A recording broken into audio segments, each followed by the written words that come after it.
Di awal film diperlihatkan seorang yang bertubuh besar di dalam penjara sedang menatap foto yang sepertinya itu foto saudaranya. Dia adalah driver. Kemudian sipir membawanya karena masa hukuman driver sudah berakhir. Sebelum mengeluarkan driver, Kalapas memberikan ceramah untuk driver agar hidupnya di luar penjara itu jadi benar. Namun driver pada unggut-unggut aja.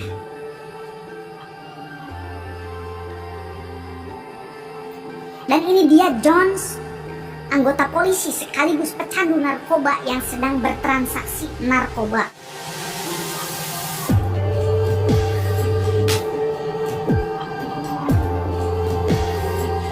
Kembali ke driver.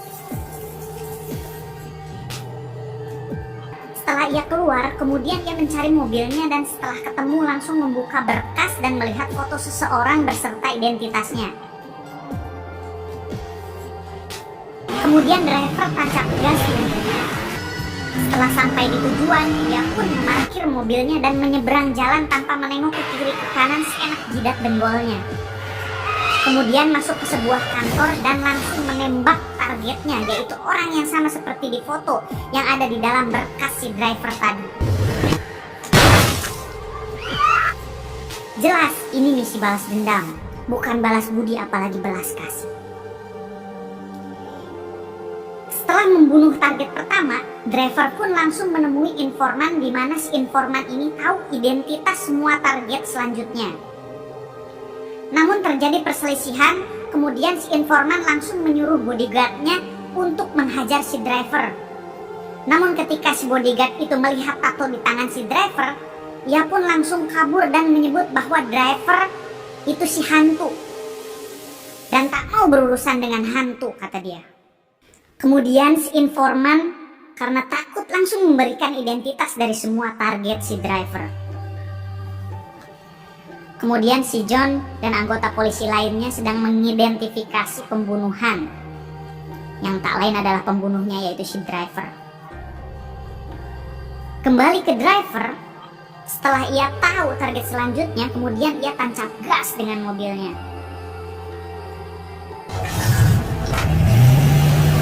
Di lain tempat ada pria yang sedang berolahraga yang bernama Killer. Sesuai namanya, ia adalah seorang pembunuh bayaran yang tak pernah meleset atau mengecewakan kliennya.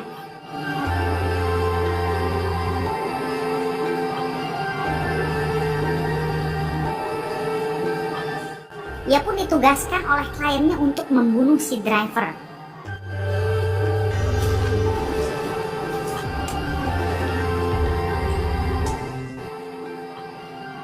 Di lain waktu, detektif yang bernama Sarboah yang sedang mendalami kasus pembunuhan kemarin, ia sudah dapat informasi bahwa pembunuhnya adalah si driver yang pernah dipenjara 10 tahun di penjara Murdoch. Kenapa disebut si driver? Karena 10 tahun yang lalu, ia pernah diajak para perampok untuk merampok bank. Dia hanya sebagai supir. Setelah berhasil merampok bank, kemudian mereka disergap oleh sekelompok lain dan langsung menembak 2 orang teman si driver.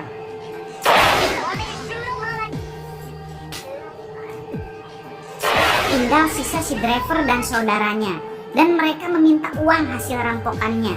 Setelah si driver memberitahu uangnya di mana, mereka menggorok saudara si driver dan menembak si driver.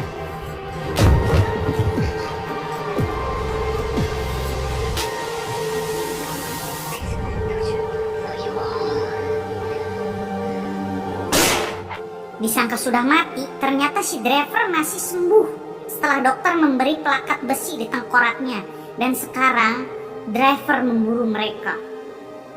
Itu motif pembunuhan yang dilakukan si driver, ucap detektif Sarboah. Di lain tempat, driver sedang memburu target selanjutnya. Di samping itu, si killer juga sedang mengincar si driver.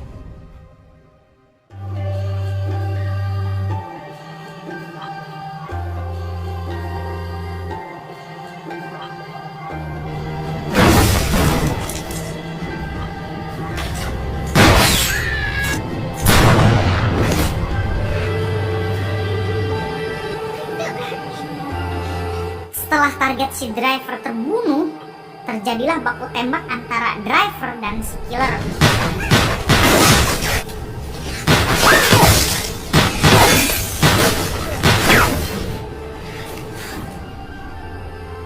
Dan berakhir dengan si driver kabur dari si killer. Karena memang pada dasarnya si driver tak mau membunuh orang selain targetnya, yaitu orang-orang yang terlibat pemburukan saudaranya. Esok harinya, driver menemui istrinya dan ternyata istrinya sudah kawin lagi.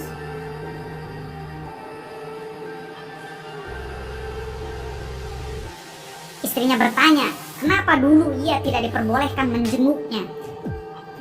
Kemudian driver menjawab, karena ia tak mau 3 orang yang ia sayang mati sia-sia. Maksudnya si Gary saudaranya yang digorok, istrinya dan cabang bayinya. Namun istrinya bilang bahwa anak driver telah diaborsi karena disangka driver sudah mencapakannya. Driver yang kecewa langsung pergi. Di tengah perjalanan, karena bete, ia pun memutar radio.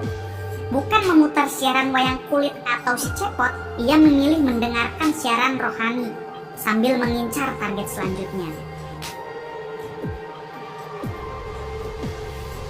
Kemudian ia masuk ke bar untuk menemui targetnya.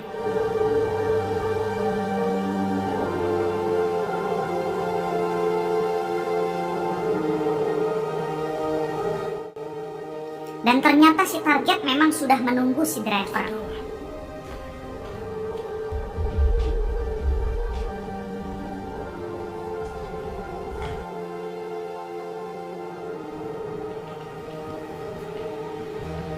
Si target pun berhasil dibunuh dengan tusukan obeng. Sebelum meninggal, si target berwasiat untuk menelpon anaknya dan menyampaikan rasa maaf ke anaknya. Driver pun mengabulkannya. Kemudian driver melanjutkan misinya. Di tengah perjalanan, ia mendengarkan radio bahwa yang semalam ia tusuk ternyata kritis dan belum mati. Mendengar itu, driver langsung balik arah. Di sisi lain, si John, polisi pecandu narkoba, sudah mengira bahwa penusukan di klub malam itu adalah perbuatan driver. Dan klien dari si killer juga menyuruhnya ke rumah sakit karena si driver pasti akan ke sana. Sesampainya di sana, driver pun langsung ke ICU dan menemui targetnya.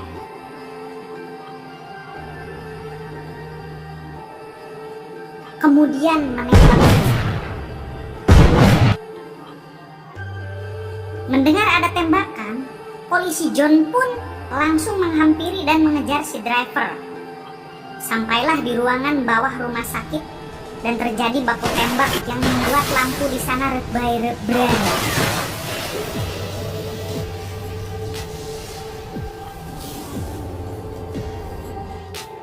Dan tiba-tiba si driver langsung menodongkan pistolnya ke kepala si polisi John. Karena memang si driver tidak mau membunuh orang kecuali targetnya, ia pun langsung menghilang dan kabur dengan mobilnya.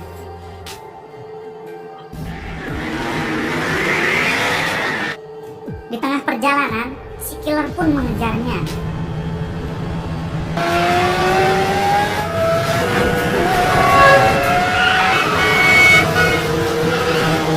Hingga sampai si killer tersudut.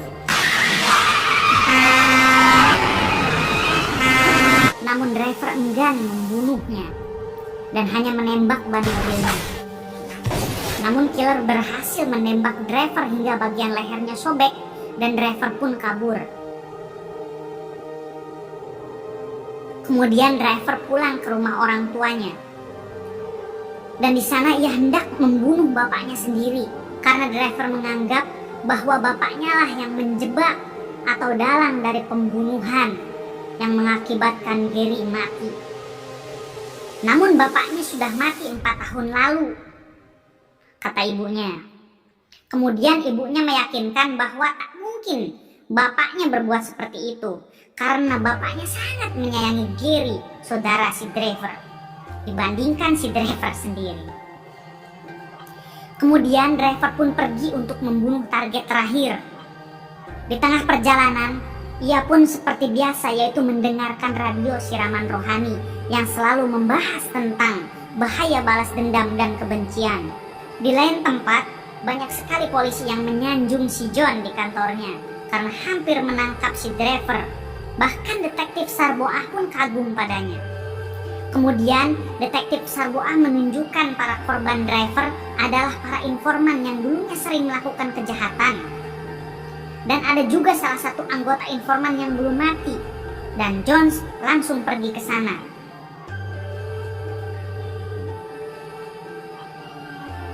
Kemudian terlihat si driver sedang dalam perjalanan yang ternyata sudah diikuti si killer. Sampailah driver di tempat tujuan, yaitu menemui target terakhir.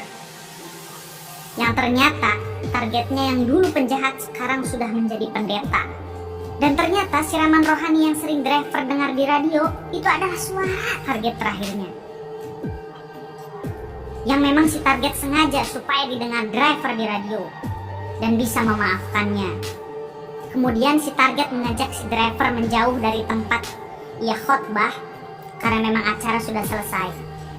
Dan beberapa kali si target meminta maaf dan berharap driver akan sadar dan bertaubat seperti dirinya.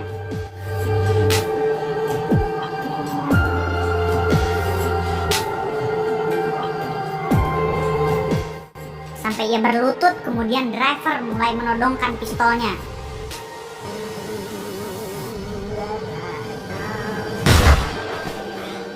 Akhirnya driver memaafkannya.